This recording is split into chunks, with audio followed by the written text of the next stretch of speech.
friends. Welcome back to Heroes You Should Know, the double nerd show where I talk about a historical figure that we don't talk about enough, and then I turn him into a D&D character because why wouldn't I? And this week, I'm very excited to have my friend Reginald West joining me. We've worked on a project together this year, and I begged him to come hang out with me again. So here he is. I'm here. Thank you for having me. I appreciate it. So great to have you on. Is there any kind of thing that we need to talk about before? Probably not. Not really. Actually, you know what we do here. It's nerdy shit. Shit, I'm with it. And this week we're going to be talking about Alan Turing. Yes. I realize Alan Turing is probably one of our better known heroes that we're going to be talking about. That's fine. I make the rules, so oh well. And I think the reason he's the more well known is because of the movie The Imitation Game, which is very pretty.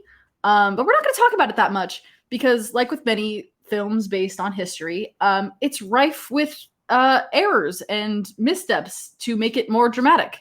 So we're not going to talk about it that much, except the music, which is very pretty. We're not going to talk about the music either, but I'm just going to say that the music's really pretty, and I listened to it while I was doing these notes. But we're going to focus on the real story here. So he was a literal genius. So smart. So fucking smart. From such an early age. They were like, Seriously, oh no, yeah. This guy is... He was like, he probably would have been, called a prodigy in his time. At least for sure. Would have been close. So that being said, I, who am not a genius, do not understand a lot of his theories because I did these notes in just a few days. If I had like a month, I could probably maybe scratch the surface of understanding them, but I didn't. So if you're super interested in like math, science, crypto analysis stuff, I urge you to go look more deeply into this because as usual, this is kind of just a basic overview. There's so much information about him and all the cool shit he figured out. Please go look into it. He's cool as hell. Yeah, he's absolutely awesome. And then one last thing, I'm going to do like a blanket trigger warning kind of over this whole thing. For homophobia, mentions of suicide, and mentions of chemical castration, just because it's a reality in his story, and we will talk on it. So if that's going to be an issue for you, please step away, and that's super chill. So are we ready? Ready when you are. All right. So Alan Turing was born June 23rd, 1912 in London, England. His parents were civil servants. And as Reggie pointed out, he showed signs of genius from a very early age. He went to public school, and the public schools were like, unless he's trying to be an educator, this is not where he's supposed to be. So he goes to private school, one of which was about 60 miles away. And in 1926, there was a general strike. And he's 14, and he really wants to get to a school. So he bikes unaccompanied those 60 miles so he can go to school. And I think it's like a school that you stay at.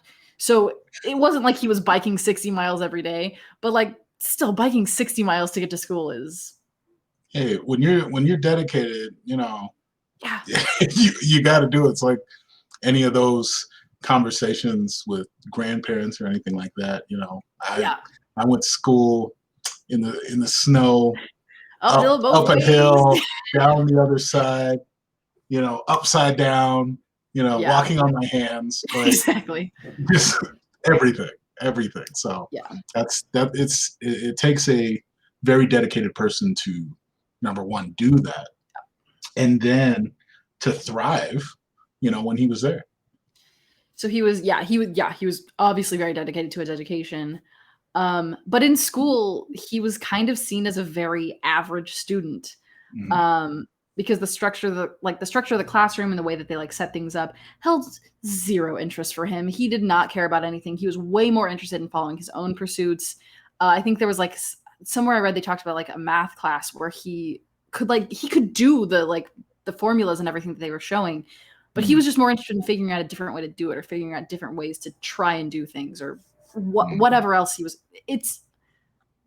I think that's so interesting that a lot of geniuses are talked about like they go to school and they're average students when you think they would excel because they're like, I don't care about this shit. There's like 4 things that I want to think about and that's it. And that's what I'm going to focus on. It's true. I mean, you can find that with a lot of modern people today. You know, I think it takes a whole bunch of different types of skills for people to, you know, to live in the world that we do right now. And, you know, not everybody's going to have the same type of want for the education when the syllabus comes out, where you have to take, you know, math, science, language arts, extracurricular. Some people may not click with one, and then they actually just gravitate to something that is really interesting to them. And we should celebrate that a lot more than I think we do at the very least. I agree. Yeah. And at this time, science and math were kind of looked down on in favor of like the classics and literature and like English and stuff and history and stuff like that. So the fact that he liked them was like kind of embarrassing and annoying to his teachers. So I don't think that helped his cause either. He read Einstein's theory of relativity as like a 15 or 16-year-old, grasped it really quickly, and then had like a notebook full of his own musings on what it meant, which is insane to me. Like, how do you take someone who's as highly regarded as Albert Einstein and then just be like, you know what? Maybe there's something else. Maybe there's something else to be added to this. Maybe like, I have notes. When someone's just like, okay, here's basically the new standard for what we're thinking about in the science. And Turing's like, okay, but what if there's more? Exactly.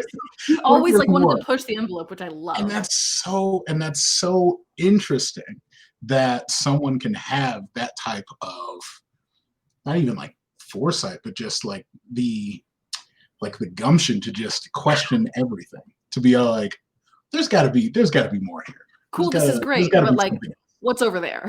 Yeah. Solar Sailor says educational diversity should be more openly talked about. I agree. You are very correct. That is definitely a thing that we are lacking, and I hope it turns around sometime. Hopefully. So while he's at Sherborne, which is the private school, he befriends Christopher Morcom, who is described as his first love. They're both incredibly brilliant. They trade ideas and theories. He's kind of the only person, or one of the first people, that Alan is able to like talk to and will bounce ideas with him. And he was Christopher was super interested in like astrology or astronomy, whichever one isn't about star signs. I can't ever remember. I think it's astronomy. Is it astronomy? Astronomy sounds more mystical. Okay, Aaron's telling me it's astrology, right, so we're good. I think astrology more has to deal with like the signs, like Sagittarius, Taurus, and all that. I think astronomy. Well, you know what? We have the internet. Solar Sailor and Aaron are both telling me that it's astronomy, so I think we were solid on astronomy. Yeah. So astronomy. He's super interested in astronomy. But unfortunately, thank you, Aaron. Aaron says he will be bringing this up again. I don't doubt it, you little punk. So the closest can be, there was never really any like indication if it was like romantic love or just like platonic. I kind of read it as romantic, but who knows. And then unfortunately, Christopher passes away of bovine tuberculosis in February of 1930, and it just wrecks Alan. Yeah. It's a huge loss. That probably has something to do, or it's probably a contributing factor toward his atheism and his materialism. And materialism isn't what it sounds like. Materialism, in a philosophical sense, is that the mind and the conscious are byproducts of a material process, like brain chemistry, the nervous system, all of that. So like the consciousness comes from the physical rather than the other way around. That's interesting. Yeah, I thought so too. Yeah. So Alan was very close with Christopher's mother, and they often wrote each other, and they maintained a relationship for several years, usually writing about Christopher. And this is a point where he's asking about like, okay, where does the body spirit, like where does body and spirit separate? Where do we go after we die? All of these very like philosophical questions that his mother and Christopher and Alan Jesus Christ, Christopher's mother and Alan would like write back and forth about. And I think that's like a really lovely way of keeping him alive for themselves. Yeah, I think that's incredibly important to try to build up those relationships, or not at the very least to sever them when something like this happens. So yeah, like you can't like fully lose that person if you keep them alive with someone who loves them. True. True. So he's dealing with that, and then he goes to the University of Cambridge for mathematics in 1931. Where he graduates in 34, and then he gets elected to a fellowship at King's College for his research on the probability theory. This one I'm very shaky on, but as I understand it, it's a branch of mathematics that studies the idea of random phenomena where the outcomes of random events can't be determined before they occur. But there are several possibilities that can occur, but the actual outcome is determined by chance. So it's like a dice roll. Yeah, yeah, it's like cards or dice. Mm-hmm. Yeah, which is very topical for us. Haha. Mm-hmm. We've arrived. You've made it meta. Boom! Quick. First page notes. Done. So yes. So he's talked about probability theory, and people are pretty much taking notice of his staggering intellect. So 2 years later, he makes a paper on computable numbers with an application to the Entscheidungsproblem. It's a German word. Yep. It sounds German. Doesn't it though? So it's called it's also known as the decision problem. Okay. So basically, it's a problem formulated by David Hilbert from 1928, and is there an algorithm that will take a formal language and a logistical statement in that language, and that that will output a true or false depending on the truth value of the statement. Mm-hmm. So the algorithm doesn't tell how to get to the answer or how to prove it, as long as the answer is always correct. Right. I don't fully understand that. That's kind of hard, because like I'm thinking about it in a coding language where if it was like a Boolean type statement, then you would either have the true or the false. But I think this is now predicated on the fact that the truth exists. Yeah. So obviously it's more nuanced than just a true or a false. Yeah. But if the predication is there and it's based on the fact that whatever you're trying to figure out is true, it kind of narrows down a lot of different things that you would do, because you would need to know that it's true because you can't prove it. And it's like a loop on itself. Yeah, it falls on it. So it's kind of, thinking about it now, it's a little ineffective, especially if you can't prove that it's true to begin with. Yeah. So, it's like a weird cycle. Yeah.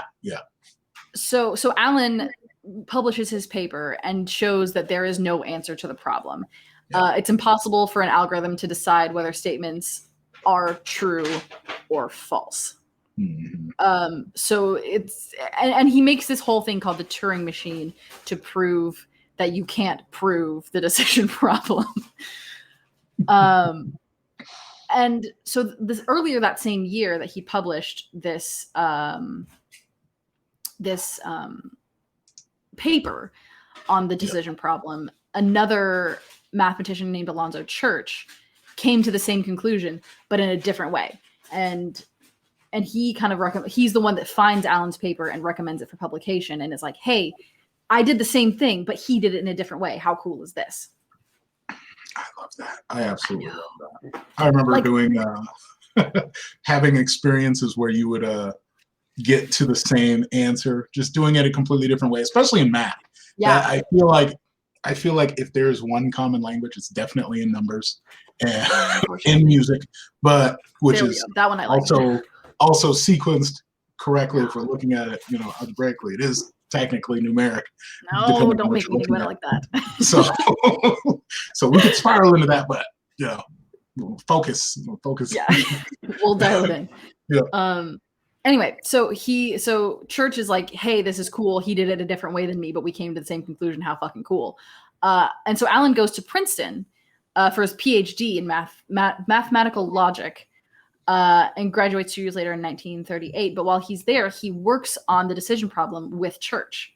And they create the Universal Turing Machine, which was a hypothetical computing device created to infallibly recognize undecidable propositions. So it's basically him proving that you can't prove a thing. And it's big smart computing things that go back to our girl Ada Lovelace, who then goes back to like the ancient mathematicians in Greece and Egypt and Mesopotamia and Central America.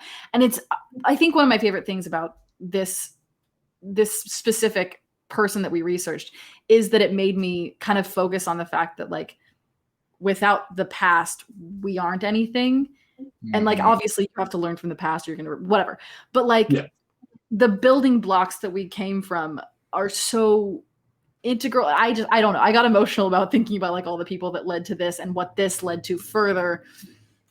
That's true. It's I feel like it's a moment in time that like everything had to line up correctly, you know, even, you know, predicated by Ada Lovelace before, and then for Alan Turing to meet up, or for Church to see Turing's paper, like by happenstance. What if he just went and did something else and that never happened?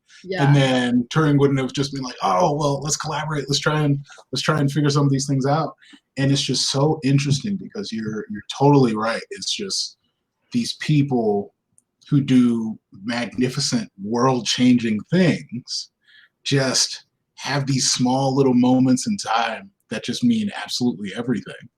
And just give us so much, that I'm sure we're going to get into a little bit later, about even the way that, you know, right now we deal with computers and how they think.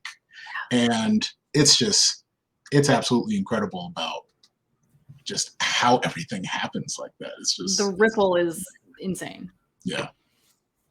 So they're working together, and Alan has the claim that everything humanely computable can also be computed by the Universal Turing Machine, which was an important distinction because it marks out the limits of human computation and kind of implies that potentially there is a computation that a human may be incapable of finding.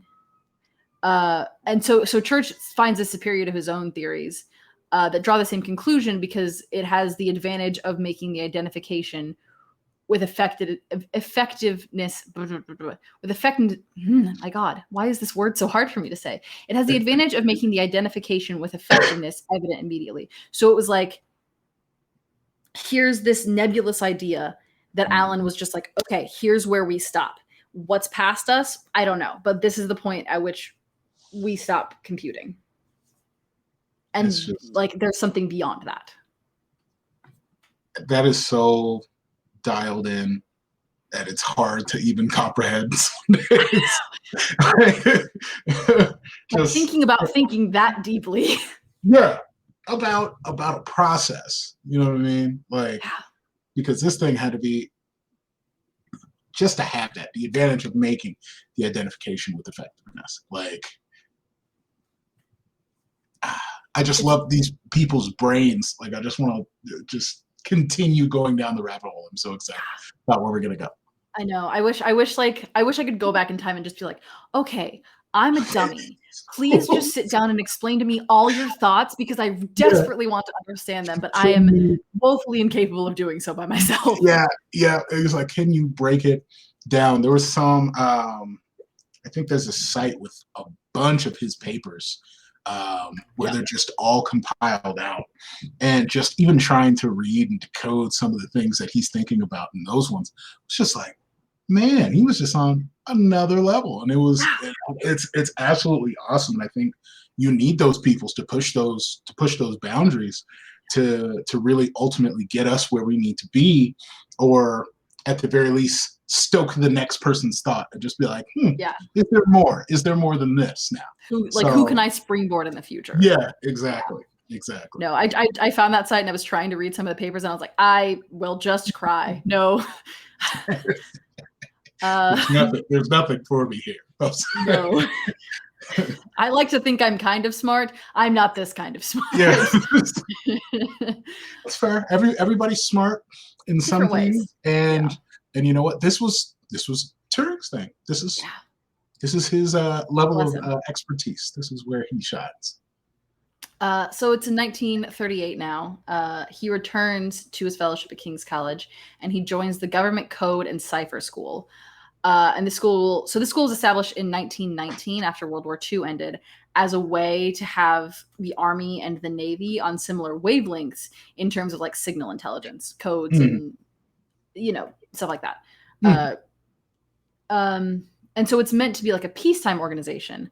But then a year after Alan joins them in September of 1939, Britain enters World War II, and the World War headquarters is moved to Bletchley Park in Buckinghamshire, and Alan goes with it.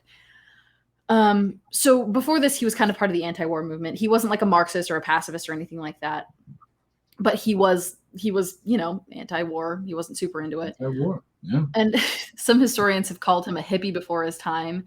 He's said to have like dressed really shabbily for the time, which I think means like he didn't wear a tie or like wore a loose tie or whatever. Yeah. He bit his nails. They often like mistook him for an undergrad when he was, like he had a PhD and he was working as a code breaker. And they were like, what's this like 20-year-old doing on campus? What the hell? That just cracks me up because it's always like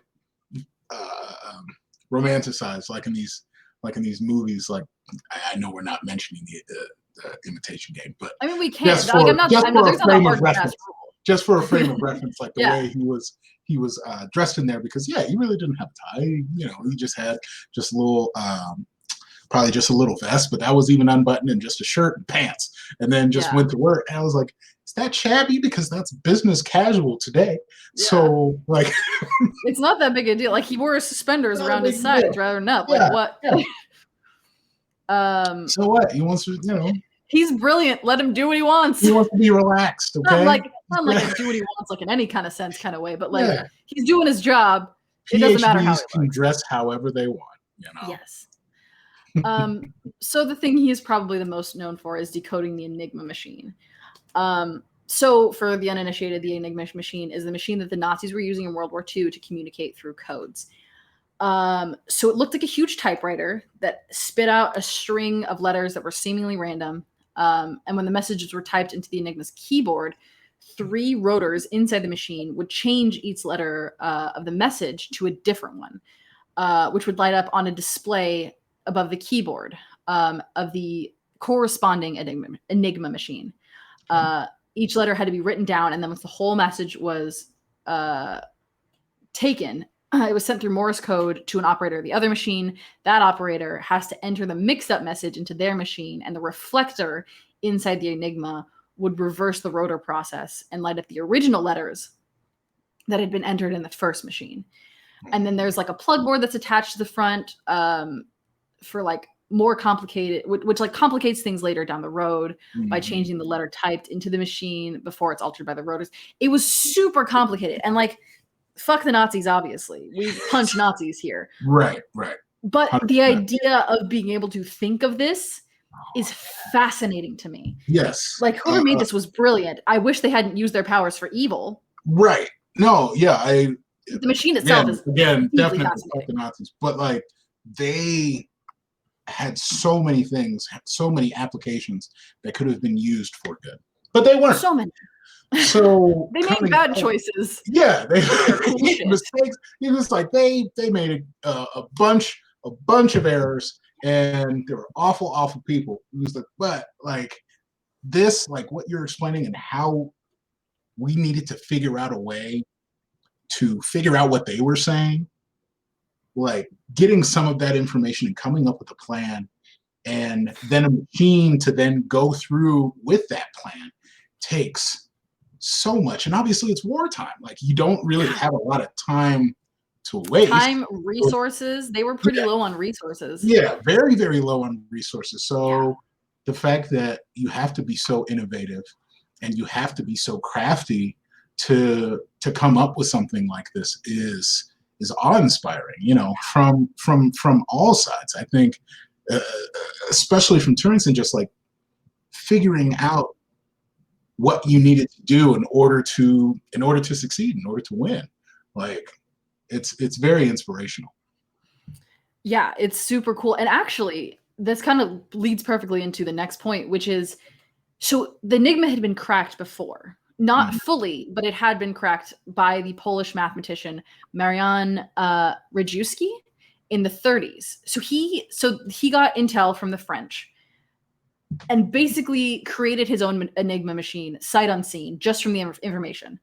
Sorry, we're gonna go on a little tangent.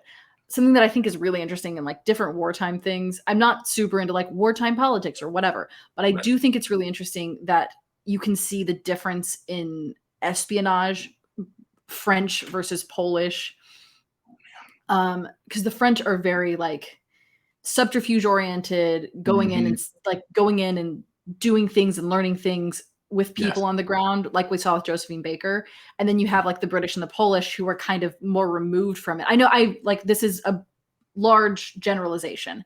But the British and the French, or not the French, sorry, the Polish were a little bit more removed from it and trying to take the information they got from the French and figuring it out intellectually, which I think is fascinating. It's it's levels within levels, honestly. Like I'm sure if I get invited back, I would love to do something about spies. Like, that would be great. That would be absolutely awesome. But yes, 100%. Like, oh man, so much subterfuge. Wow, that's a hard word. Subterfuge is needed, especially with this, because, you know, for a good amount of time, I knew like Turing wasn't necessarily sharing a whole bunch like what he was doing initially with, I think, his higher ups, if I'm correct, and correct me if I'm wrong. I know he was operating pretty much on his own, just like, do this please. And they were like, okay. I guess this is what you need. But they had a whole team at Bletchley Park, but he was deeply involved in it. So that's super cool. Ladybug 4673 says human intelligence versus signal intelligence. Yes. And the differences, I love it. It's great. Things are cool. People are neat. I love history. So anyway, so Marian Rejewski basically works out what the rotators do and the reflectors to the point where they can basically decipher about 75% of the messages. And these scanners that he has are called bombes. It's bombs with an ES at the end. I'm assuming it's bombes. Bombes. I like bombes, so we're gonna say it like that. Or bombs. Or bombs. Bombies. Bombies. No one come for us. We could. It just says bombus. Bombus. So anyway, the war goes on, and the Nazis step up their security on the Enigmas by changing the rotor setting every day and then adding an extra plug on the board, which changes them further. It just basically gets more complicated. Before this, I think I read that the rotors have been changed every week or every 2 weeks, something like that, and now it's changed every day. Yeah, I read that it was originally a week, and then I think it goes they really stepped it up. So Rejewski's kind of rolling with it at the time. He's like, okay, I'm figuring a way around this. But then the Nazis take Poland, and his work leads Alan and the others at Bletchley Park to realize that linguistics isn't the answer to breaking the codes like a lot of other codes at the time were, but mathematics. This was a much more like math-based code rather than like an Ottendorf cipher or whatever else you're going to do. Is that the right word? I think that's the right word. I think it is. So like without his research, Alan would have had to work out the Enigma from scratch, which would have linked into the war. And it also it also led to him building the Colossus machine at Bletchley Park, which is what later breaks the Germans' Lorenz cipher, which comes after the Enigma and is even more complicated somehow. People who make up codes are... Yeah, like I can't. The amount of work that goes into it. He was like, how can I make something as complicated as possible? Yeah. With also at the same time getting us to interpret it in a certain way, but making sure that the people that are trying to interpret it don't. So, yeah. It's secrets only for us, but also only for us, and the language barrier as well. Like, fascinating. I love it. So cool. So we are going like a momentary touch on the Imitation Game, the movie. There was a woman named Joan Clark. She did work at Bletchley Park with Alan. And Alan did propose to her and they were engaged. Engagement was broke off because he tells her he's gay. And she goes, yeah, I know, I'm not surprised. And then they're bros for the rest of his life, which is great. She's like, all right, I don't really care. Yeah. Thank you for telling me. And then he's like, I don't think we should be married. And she's like, all right. That's fine. It was like, I didn't think it was going to go very far anyway. Yeah. Like, I know you, so. It's chill. And ultimately, that's should be the way that it should go. Like, the normal way that it should be. Yeah, the normal way that it should go. Just be, just be chill, man. Be loving. Like, just, dude, it's fine. It's not that hard. Go do the dishes. Like, we can still be bros. We can still hang out. Mm-hmm. Joan herself is also an incredible mathematician and a cryptanalyst. She was top of her class in mathematics at Cambridge in the 30s, but she wasn't given a degree until 1948 because of some bullshit about only men can get degrees from Cambridge at the time. Whatever. She's still top of her class. She was, what's it called? There was a thing, there's like a special word specific to Cambridge that like, you are the top of your class. I can't remember what it is. But she was that. And they still were like, nah, you can't have a degree. You're a lady. You're a lady. You can't have this. So she gets recruited by the GCCS by a fellow student from Cambridge who saw her in geometry in class and was like, that bitch is brilliant. Let's go. We need her. She's 100% that bitch. Yes. And I love it. But when she gets to Bletchley Park, she's stuck doing clerical work with some of the other women. And then they're like, oh no. Oh, come here. No, we put you in the wrong place. Come on. Yeah. And she's like, yeah, I know. We're gonna use my talents appropriately now, right? And they're like, yes. Yeah. You were wrong. Mistakes were made. Yeah. And so she is one of only 2 women that she was aware of that were cryptologists at Bletchley Park. Wow. Yeah. So she and Alan work together. They do all this. They're bros. And then in 1945, after the war ends, he is recruited to the National Physical Laboratory to create an electric computer. So his original design is called the Automatic Computing Engine, the ACE. And it's among the first completed specifications for an electronic stored program, all-purpose digital computer. And so this would have had more memory and run faster than any of the designs at the time. But his colleagues aren't as innovative as he is, and they think it's going to be too difficult and too small and less like they don't think it'll work. So they instead go for the pilot model ACE in 1950, which is smaller and less intricate. There's another group, I think it's the Royal Society of Computing, group. Machine laboratory, I think. Yes. They have the first computer. If they'd followed Alan's design, they would have had the first like electronic computer. But that is done in 1948 by the Royal Society Computing Machine Laboratory. And so Alan's like, cool, they're doing neat things. I'm going there. So he transfers to them as a deputy director, even though there is no director. So he's in everything but name, he's the director. Yeah, he's the guy. Yeah.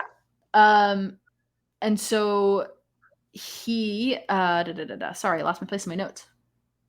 Right. So he develops the computer's input and output system using the Bletchley Park technology, and he designs a programming system. He writes the first programming manual. He is well on his way to like shoving computer more like closer to what we know as computers today into reality, which is cool as fuck. Yeah, it really is. Like coming from applications that were used in wartime and now trying to create something that's a bit more accessible, especially initially when his, coworkers or whatever, or, were looking on it like, this is too much. This is, again, this, I don't know if this is something that we should be going for, but he was already, he's like 4 steps ahead of everyone at all times. I've got things to do. Yeah. So I know that this will work. And at the very least, it takes those pioneers to just build something and start working on it for number one, to catch on, and then to build off of that for other things that, to at least have a record of it, just so that someone eventually will be like, oh, this makes a lot of sense. Even if it's like outdated by the time that they read it, they're still like, oh no, I see what he was doing. He was right. Yep. So after World War II, he also dabbles in quantum mechanics, biology, chemistry, neurology, all of this in the pursuit to kind of make a thinking machine that would learn and think. He wants to make artificial intelligence, which is fascinating. Like AI, even like, could you imagine the types of conversations that would have been happening in the 40s for this man to start talking about? He was like, so what if a computer did this? Like, what if it could on its own without us giving it commands? What if, I don't know, it just ran a program? What if it just did a thing and they would have been like, fuck, how dare you, sir? How dare you? I control the machine. Yeah. The machine doesn't control me. We have computers and they're people. Yes, it's the women who are doing the clerical work right now. Those are the computers. Those are the computers. Right? What are you talking about? Computers, machines that'll think for us. So he's well on that way. A quick interlude about him. I didn't place this note very well, but we're here, so we're going to talk about it. Alan's a pretty sporty dude. He was a rower. Information with him running. Yeah. As you can see in the picture. There's the picture. There he is. He's an avid runner. He said it was how he dealt with having like a stressful job. He'd run between 2 places at work, like the National Physical Laboratory and the Electronics Building in Dallas Hills. They'd have like meetings between those 2 places, and his colleagues would get on public transit and like take a bus or take a train, and he'd run and he'd beat them there. Which is hilarious to me. That's impressive. He joined running clubs. He was a competitive amateur runner, and he won several races. In 1948, he ran a marathon in 2 hours, 46 minutes, and 3 seconds, which was only 11 minutes slower than the Olympic winner of that same year, which is incredible. That's so crazy. He competed to be on the Olympic team, but he didn't make it because he had an injury. Like he was going after it. That's awesome. That's so sick. Like, you never know. You're like, you think you know a person based on like a movie that's not even really that accurate, doesn't paint a whole picture unless you actually do some research, and then you learn little things like this. Like, he just likes to run. Huh? Speedy and a word. Yep. Now I know. Now, yeah. For some reason, that's one of my favorite facts about him is that he's an avid runner. I think it's so cute. He's like, thank you for being the precursor for a whole bunch of AI stuff, but really, I'd really like to see how we can shave 8 minutes off of that running time there. Yeah. Do you need like a timer? I'll sit at the other end for you, dude. We can do it Rocky style. Like I'll just be in the car, just having the blowhorn right here. Oh. And you're not going fast enough. Alan, hurry up. Anyway, so very cool, very sweet. In the 1950s, we're going back to smart things, not physical things. 1950s, he puts out a paper called the Imitation Game, which is basically stating that computers can mirror outputs of humans, and that the Turing test he designed early in his career is still pretty central to the discussions on AI. So he creates the Turing test, which is the criteria about whether or not an artificial computer is thinking and can be classified as artificially intelligent. So it's like defining whether the computer is having an original thought or giving a sophisticated parrot of the input that it already has. Fascinating. And he kind of talks about like okay, if you're looking at it and it's responding to you, call it cogent, call it what it is. Other people have like disputed that. I think this is just kind of his interpretation of it.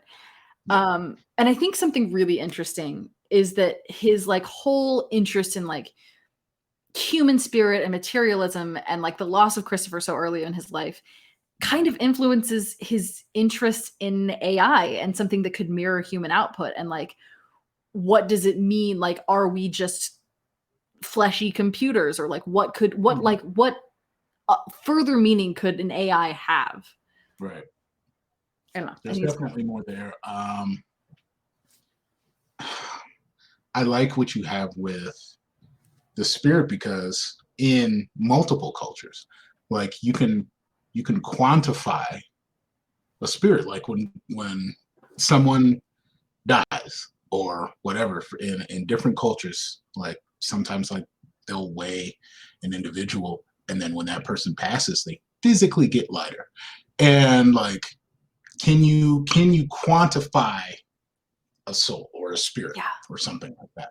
And then just thinking about what Alan was thinking about here, like there's definitely, or he could have been thinking in the future, like there may be more to this, and maybe we can find some way to track or get more data on what this spirit is, and maybe I can replicate that inside of my program, like inside of what I'm trying to do. So there's so much what ifs in this, and it's absolutely incredible to think about.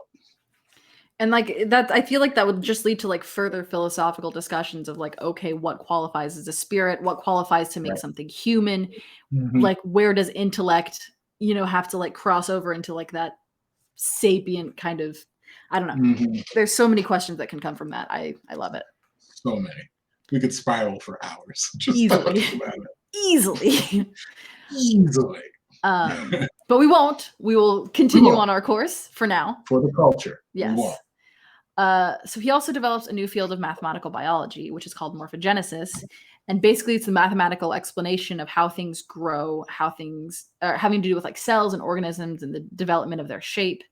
It's kind of like an organic or genetic blueprint. And using the Ferranti Mark I computer, which is, I think, was built by the Royal Society, he hypothesizes that a chemical mechanism could generate anatomical structures in animals and plants, which kind of like creating life through math. Right.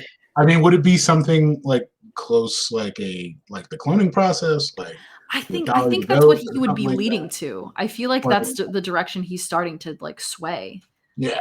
Of like, can you create a physical organic form and then put a soul into it? I feel like if you crossed morphogenesis with, AI, you just create a whole human sort of. Fascinating. Yes, it's fascinating. And then it comes down to like what quantifies as the soul. Like, how is the soul there? So philosophy again. So many, philosophy. Amazing. Crazy big brain thoughts. Big brain. Big old brain. Big old brain. So in 1951, he gets elected to a fellow at the Royal Society of London, which is a big deal because that is the world's oldest society that's focused on the like the furthering of science. So they see him and they're like, yes, which makes a whole ton of sense because they should. And then we get to 1952. So Alan hasn't been quiet about his sexuality, kept it a secret from people socially. It's a pretty well-known fact.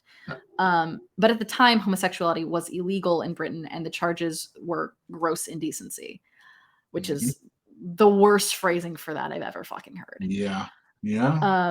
And he's arrested in March of 1952 for his relationship with a man. And he doesn't deny it. He's like, yeah. Yeah. Okay. And then goes to the judges to their faces and like, this shouldn't be illegal in the first place. This is a stupid law and you're wrong. Yeah, I think that was like right before he got sentenced too. Yeah, as he's being sentenced, he's like, this is dumb. You're wrong. And then gives a detailed account of his entire relationship with the man. Yep, this is dumb. And I'll tell you why. Like. Amazing. So he's not going to deny it. He's like, no, this is true. You're wrong. Right. And I would expect nothing less from him. But the punishment for homosexuality when it comes to gross indecency is a form of chemical castration where a series of hormones are injected that cause impotence and which also have the side effect of gynecomastia, which is like the development of breast tissue, which can't be fun for anyone in any direction that is.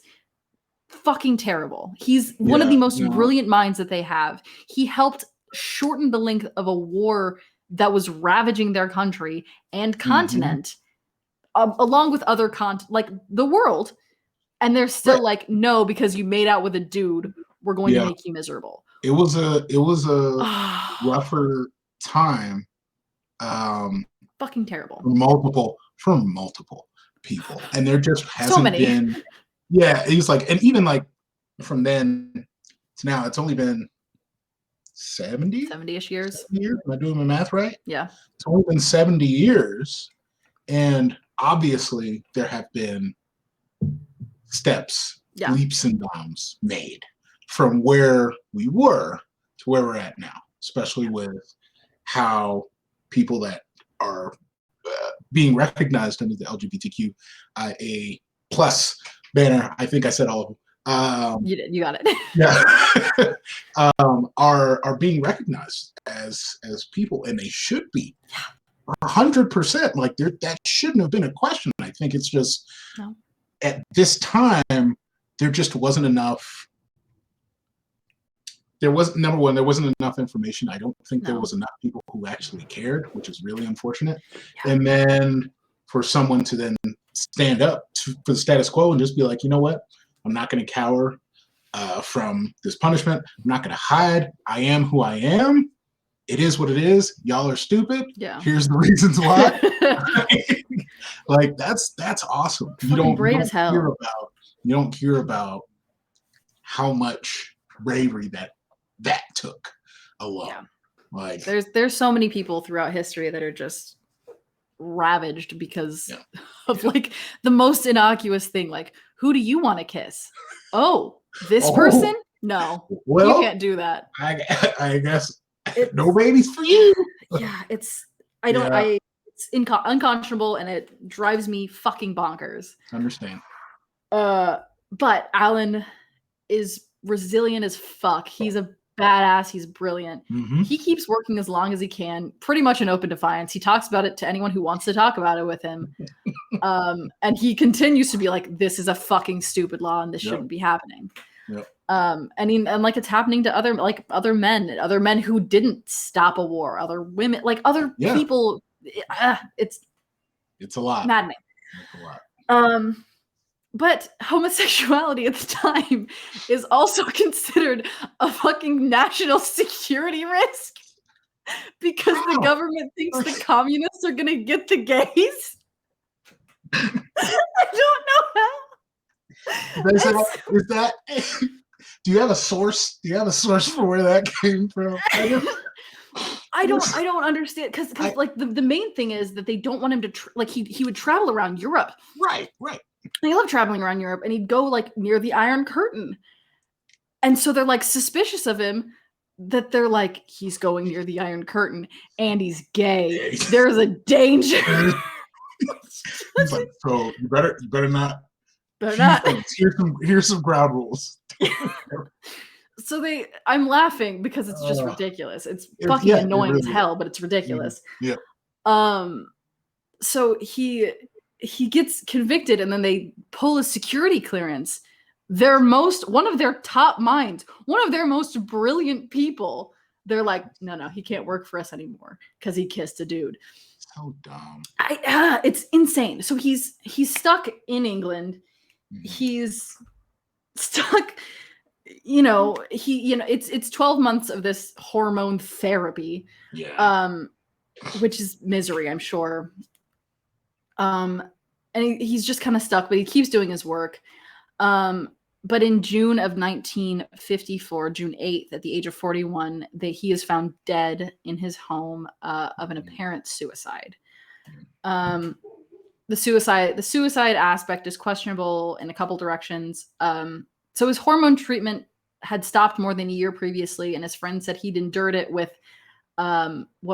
amused fortitude, which is an amazing phrase and exactly what I'd expect. Obviously, the way someone is perceived out in the world and the way they are internally doesn't mean, like there's obviously a separation. Yeah. He definitely could have been having a really rough time, and it would have made sense if he were, and if that had contributed to his suicide, that makes sense.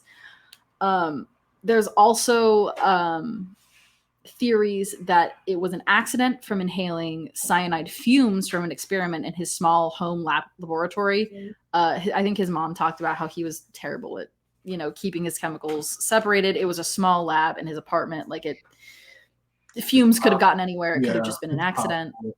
Especially if it's not like definitive. Yeah. Either way, it's a loss. It's just if he was driven to it, that's obviously awful. If it just happened, it sucks and is also awful. So there's also a conspiracy that it was an assassination by the Secret Service, given that he had so much knowledge and was a brilliant cryptanalyst, and gays were a national security threat. They were like, this shit can't fly. We gotta take him out. Yeah. And so he's gotta go. Yeah. So it could have been any of those three. Who's to say? Yeah. Ladybug 4673 says, look, communism was one of the scariest things at the time, so it makes sense that the other super scary thing, the gays, would be connected.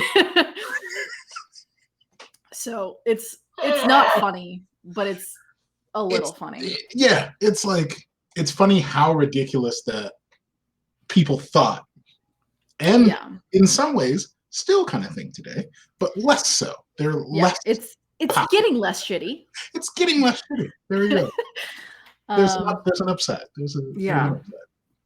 So Alan is cremated. His ashes are scattered. And then in 2013, he is granted a pardon by the Queen. It takes until 2013 for them to get pardoned. And then 2017, Alan Turing's law is passed, where thousands of other gay and bi men received posthumous pardons as well. So I always get kind of like confused about posthumous pardons, because like the gesture makes sense, but it doesn't really help them. Yeah. And maybe it's more for the family members that are still there, that are enduring and may have had to deal with some of the social backlash that came with that during that time. So it's like a very light balm. It's like a recognition of we fucked up. Like we fucked up. We're recognizing that we fucked up. Hey, ding. Hey, we did the thing, but it's cool. We're cool now, right? We're cool. Yeah, we're cool. And then now he's going to be on the 50-pound note in England, so that's cool. Dope.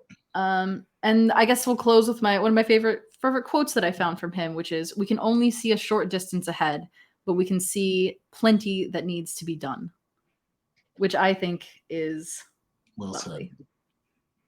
Well said. Yeah, so that's our boy Alan. He's excellent, fascinating, and lovely. He really and so I think we're going to jump into our builds. So as usual, we built to 10th level with a human, either just a regular garden variety human or a variant. But Reggie, what kind of class did you give our boy? Yeah, so I gave him a warlock class. Ooh. It is one of my favorite classes. Warlocks are great. Just in general. I didn't write it down in the little thing, but I specifically wanted to give him a pact with the Great Old One.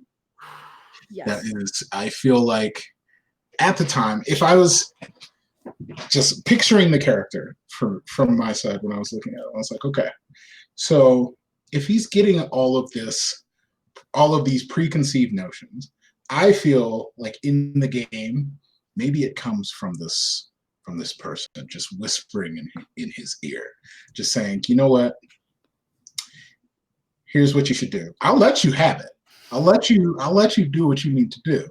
But this is what I want you to do. This is what I want you to go and say. Yeah. And I felt like that was such a compelling thing, especially for him, because he really did have to navigate a lot of tricky situations, tricky types of conversations. And, besides having like a really strong like wisdom or dexterity or anything like that, I went with the charisma. Like, you got to be able to speak with people, you got to be able to talk with them, and then also be able to use that in this setting where he would be most useful. Just be like, okay, let's have the charisma so I can have more points for my skill checks if I need to do, persuasion, or if I need to, I don't think it would be intimidating, but at least he would have it. Like, he would be ready to go. Intimidating in like a cerebral sense, maybe. Yeah, in a cerebral sense. You know how someone can break you down just like with their mind, and they just give you the explanation, and then they move their glasses in the little anime way. And it does the shine. I feel like that's what he would do. Oh, for sure. Absolutely. I feel like that's what he would do. So I also wanted to give him and focus more just like on him as a person in terms of personality traits, ideals, things like that. Mm-hmm. And I feel like for him, just for the personalities, like there's nothing I like more than a good mystery. And like, that is just so something I feel like he would do. Just be like, there is something out there.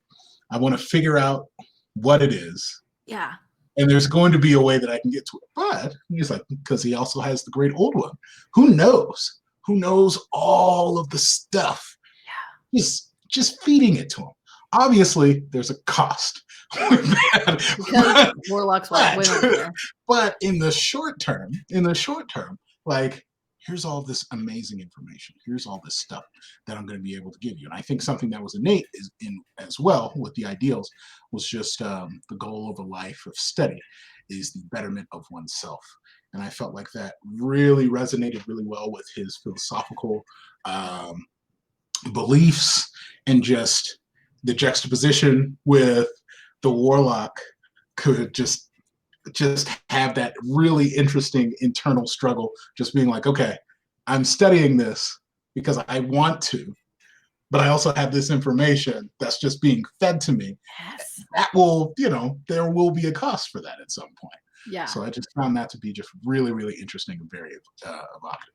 I feel like a cool character thing for him with like following the great old one could be like, okay, cool, you're the great old one. What are you? And then him like trying to figure that out himself as he's like taking that information, being like, okay, cool. What are you though? Yes. I think that could be super interesting. And you have to question everything, because at that point, with whoever the DM is, was just going to have to start coming up. Because it's like, look, I can't explain what I can't explain, but whoever played him would be insufferable in the best way. Insufferable. I think it would be great.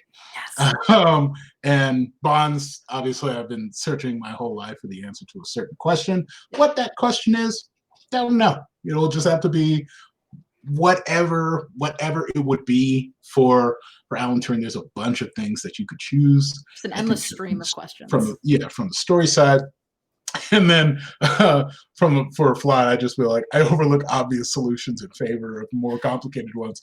Yes. And I was just thinking about the Enigma Machine, and just be like, there has to be an easier way, but I'm gonna do this because I feel like it's right. Yeah, he's like, okay, like that's fine. That's boring though. I'm doing this. Simple is boring, and no one remembers boring. So I'm just So I'm gonna go with it. I'm gonna go. And he was like, the old one's like, yeah, you should go with it. Keep You going. should do all of that. Go Yeah, crazy. I should. So good.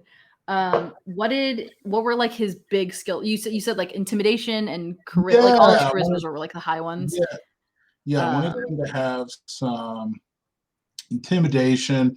I wrote Hexblade here because I was going to go more into it because I've seen a whole bunch of just stuff regarding Hexblade. So maybe if somebody can give me, more insight into that, that would be great. But specifically, I think of Turing as this warlock, but he's cloaked, like he has like this cloak, but he's able to move into different places. Obviously, points in intimidation, points in performance, persuasion, as well as stealth. I wanted to make sure that he was able to get in and get out and do whatever he needs to do. But at the same time, like he can hold his own with just who he is, and also, with the old one kind of guiding him as well. So I wanted to make sure that the knowledge base was there, so that way, if there was any type of like performance check or persuasion check or specifically intimidation check, just because I think he could break someone down mentally, that would be, or break down a situation mentally. I think having, if someone were to play that, just be able to meticulously go down a checklist and like, here's the reasons why this is stupid. And then just have A, B, C, D, and then subsection A, subsection B, subsection C, and just be intense with it. Like that I feel like just being that type of character in this would just be so much fun. Oh man, he sounds so fun to play in your build. I love it. Yeah. What big things does he get from did he packs? That was it. Did you take any packs for him? I don't think I put any packs on him, but I think it would probably be packed to the tome. Yeah, I was thinking that too. I can see him holding a book. If I could paint the picture, I would. So I'm going to do my best. I'm going to do my best to explain it.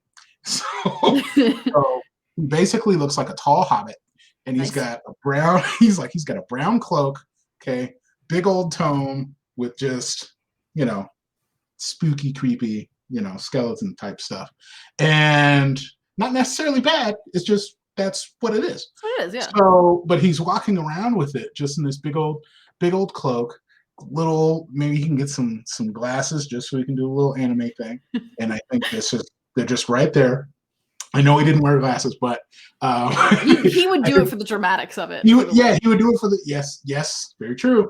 And just I think he's armed more with spells than specifically equipment. Mm-hmm. That's kind of the way that I wanted him built.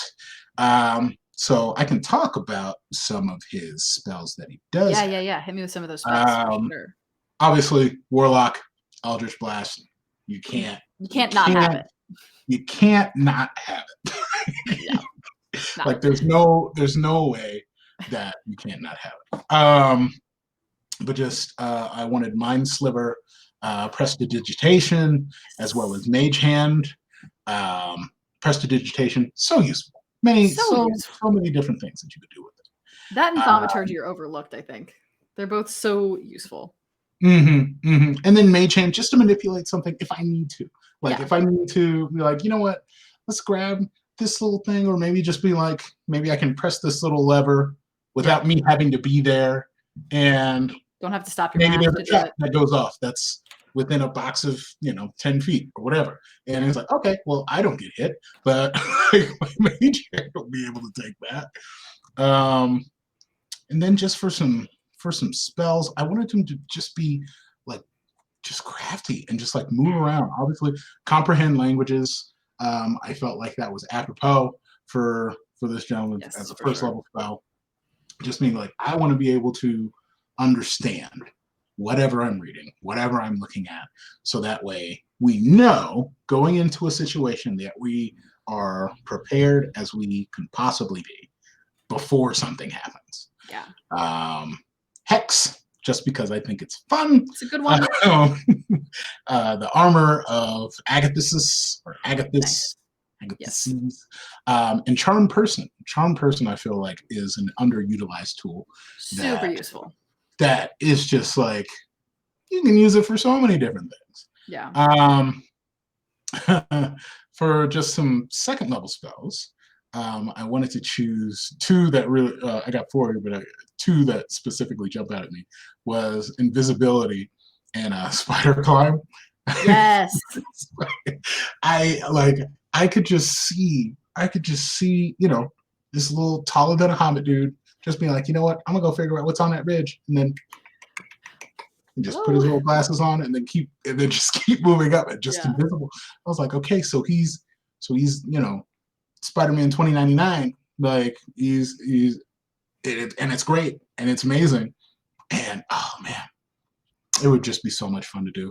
And then Darkness and Suggestion, obviously, just also great. Kind of using the little Scarlet Witch type powers, just be like, hey, you should go and do this instead of something else. That's what you should go do.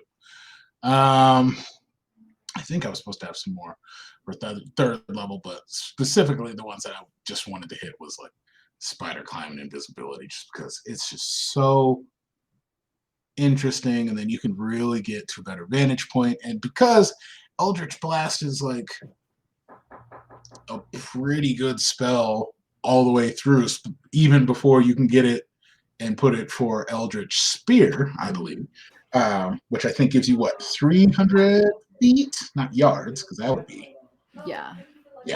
So like you're a sniper at that point, and since it's a cantrip, I think it's a 1d10 that you can continuously do every single turn, especially if you're in different places.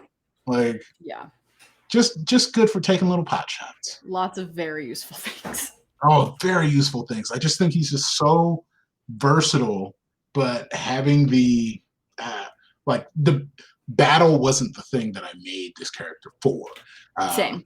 Specifically wanted to have those skill-based conversational type of play style where it's more based on, you know, persuasion, intimidation, being able to conversate, being able to have enough points in charisma and your modifier, number one, to be able to have those types of conversations and be able to just keep having it go in your favor. Yeah.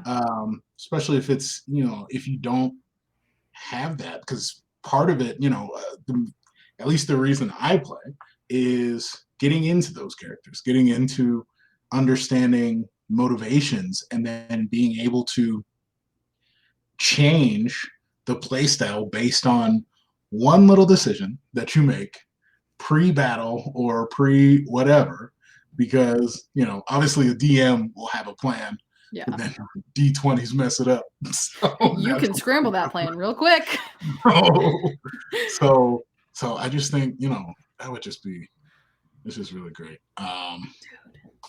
I think that's just a little basic overview of that's fantastic. Of my Alan. You went a completely different direction than I did, and I fucking love it. It's so cool. That's amazing. Well, thank you. I'm excited to see yours. Yes. So, I went a much more intellectual route. But I wish I'd added more to his charisma, because that all makes so much sense to me. But I did Wizard 6, and then I gave a multi-class to Monk 4. Ooh. So I also made him a variant human. So instead of just adding 1 to all his stats, I added 1 to 2 of them, and then I took a feat, and I got a skill proficiency that I wanted, which I gave him athletics because he was a runner. And then the feat I took was Keen Mind, which increases your intelligence by 1. You always know which way is north. You always know the number of hours left before sunrise and sunset. Yeah. And you can accurately recall anything you've heard or seen within the past month. Oh, so he's got like an eidetic memory. A limited eidetic memory. Right. That's cool. So that's very cool. So for wizard, I went with School of Invention because he was pushing the envelope constantly. He was always like trying to find new things and grasp new ideas, and I thought School of Invention was perfect for it. It's Unearthed Arcana. Yeah. And so he gets Tools of the Inventor, which is proficiency with 2 tools of your choice, and I gave him Tinkerer's Tools and Alchemist Supplies. Nice. For obvious reasons. And then he gets Arcano-Mechanical Armor. So starting at 2nd level, you gain proficiency with light armor and gain a suit of Arcano-Mechanical Armor. It's a magical item that only you can attune to, and when you're attuned to wearing it, you get resistance to force damage. It's your AC is 12 plus your dexterity modifier, which for me was only +1, so it would be 13. Gotcha. Which is pretty good for a wizard still. Yeah. And then you can create a new suit at the end of a long rest by just like, you basically transform non-magical armor into that armor, which is cool. Dope as hell. Oh, hello, Vader, Green Vader. Hi, buddy. And then also at 2nd level, you get Reckless Casting, which is you can try to cast a spell you don't have prepared. To use this ability, you use your action and choose one of the following options. Either roll on the Reckless Casting table for cantrips and cast the resulting spell as part of the action, or expend a spell slot and roll twice on the casting table. So basically, you can cast a spell and either you can make it happen, but you have to be reckless twice, or you can roll and hope that you get the spell you cast. It's ridiculous. Like it feels very chaotic, and that feels very chaotic. Feels like wild magic almost. Like exactly. I'm a big fan of wild magic. I'm a huge fan. So I was like, ooh, a wild magic adjacent? Yes, please. So wacky shit there. You're gonna turn everybody into frogs or something. Yes. And you're just like as a wild magic sorcerer, I've only turned myself into weird shit. Never anything else yet. Okay. So it's fine. It's fine. And then at 6th level, you also gain Alchemical Casting, which is you learn to channel magic through your Arcano-Mechanical Armor to augment a spell in a variety of ways. When you cast a spell wearing the armor and you're attuned to it, you can expend an additional spell slot of 1st or 2nd level to alter the spell. And the effect depends on the spell slot you expend. So like if you use a 1st level spell slot to add to this spell, it lets you manipulate the spell's energy. So if you cast a spell that deals acid, cold, fire, lightning, or thunder damage, you can instead substitute that damage type for a different one. Ooh. Like you could have, like you could do a thunder wave, but it's acid thunder or fire thunder. That's nice. Which is neat as hell. Or if you expend a 2nd level spell slot, you increase the spell's raw force. So the damage for the spell is increased by 2d10 force damage. Wow. So that's cool as hell too. Wacky. That's cool. Yeah. See, so I need to get up on that, on your spell game. Yeah. They're fun. I'm gonna next time if I come back, I'm coming with it. Yes. Good. And then the usual wizard stuff, arcane recovery, blah blah blah. Right. Yeah. Wizard things. Yeah. And then for monk, I took Cobalt Soul, which is in Explorer's Guide to Wildmount, I believe. And they're also very like intelligence, like gathering intelligence, rooting out corruption, history focused. Gotcha. And the monks of the Cobalt Soul are the embodiment of the phrase "know your enemy." So through research, like finding things, this all tracks to me for Alan. So I get, unarmed attack, deflect missiles, slow fall. I don't have unarmored movement, but that's not that big of a deal. I'm not super stressed about it. Speed's increased to 40 because, as I said, he was a runner. Yep. And then he gets extract aspects, which is you can extract information about a creature when you hit them with one of your flurry of blows. So Nice. you can get the information, damage vulnerabilities, damage resistances, damage immunities, and condition immunities, which would be huge in a fight. Huge. Yeah, super Absolutely duper helpful. crazy, especially since you're moving faster than most. You get an opportunity to get that information, and then especially if you're closer or if you're yelling since you're in a battle or whatever, or DM rules, then you can just be like, hey, this is what this person's weak to. Like, hit him with that. Like a speedy wizard that knows things feels very dangerous to me. Speedy wizard.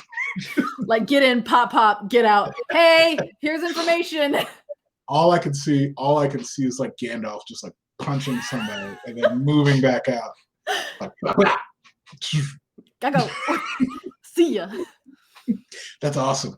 Yeah. Or could be like so many different types of wizards. Like, I for whatever reason, I see your wizard as like a red cloak or something, and just kicking ass. Hello, I'm here to kick your ass. Goodbye. Yes, just kicking ass, and smarter than everyone. Like, brilliant and ass kicking. Amazing. Yeah, and he's like, "Does anyone go on a run?" And he's like, "No, Alan, we want to rest." And he's like, "Well, I'm gonna go on a run. I'm gonna go. All y'all are stupid. I'm gonna go on a run." I thought his spell book could be like all of his like cool ass brilliant papers that he had. That's just his spell book. Yep. Component pouch, maybe like chalk for all the equations he draws. I don't know. Right. Yeah. But spells I landed on, he gets 4 cantrips, and I got Mending, Shocking Grasp, Mage Hand, and Dancing Lights. So we can do that math late into the night. First level, he has Unseen Servant, which just extra hands for math. I love Unseen Servant. So much fun. So much fun. Comprehend Languages, and then Illusory Script, which I think could be super helpful when he's trying to like keep all of his information to himself if he needs to. Second level, he has Invisibility, Gentle Repose. I don't know why I gave him Gentle Repose, but I feel like he like something to like call back to his love for Christopher and his like ability to like, he like I think you don't decay, and they can't be like taken, they can't be turned into undead for 10 days or something like that. So just kind of a callback to that. And then also Crown of Madness, which usually is like a crown of dark thorns, and it's terrible. I like the idea that it's just a circling crown of really confusing equations that no one else understands. Yeah. It's like that meme of that woman who's like,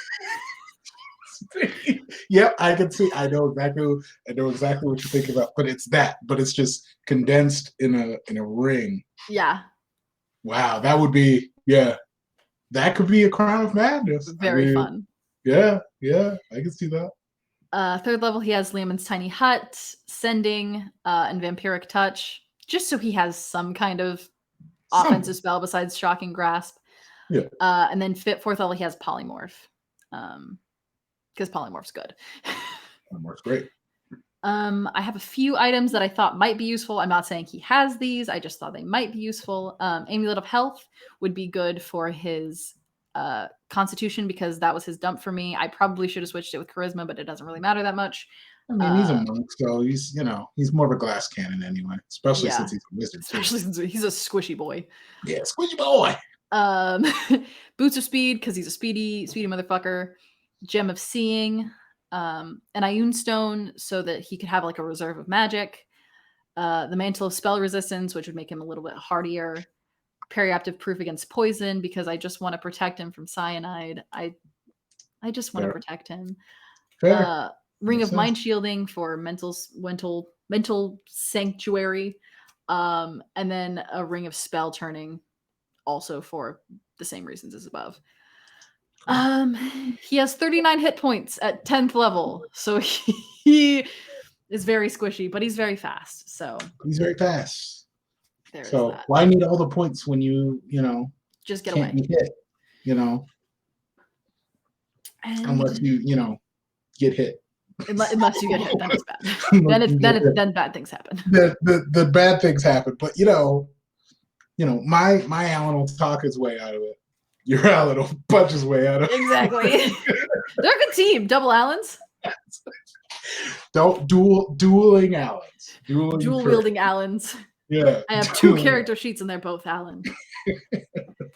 But yeah, I think that's about it on my build as well. So yeah, that's Alan Turing. He is a fascinating figure in history. If you are into this kind of thing, please go find information. I barely scratched the surface. There's so much cool shit about him. Please go find it. 100%. Reggie, thank you so much for joining me. If you enjoyed listening to us talk to each other, you're in luck because the project we worked together called Earth Eclipsed, which is at Tribeca, which is the stupidest sentence I've ever said in my life. And you said it publicly for the world to see. Yeah. I laugh every time I say it because I'm like, that's a ridiculous thing to say about a project that I worked on. It's fantastic. It's a sci-fi podcast. If you want to hear us talk to each other more in silly voices and maybe not as friendly, you should check it out this Friday when it comes out on podcast places. June 11th. June 11th. First episode launches, and I'm super excited. Yeah. What is it? 11 Eastern, I think? 11 Eastern, 8 Pacific. Cool. So yeah, that's you can find Reggie and I there being maybe friends, maybe not, who's to say. But Reggie, do you have anything else that you'd like to plug? Just a couple of plugs. I mean, got my storytelling podcast on Spotify right now, Quiet in the Library, so go check that out. I go and talk about different pieces of lore from different video games that I like and just start putting that information up, so definitely check that out. Check out this machinima movie that I'm in. It's called The Pacific 8. It's a war machinima shot in GTA 5.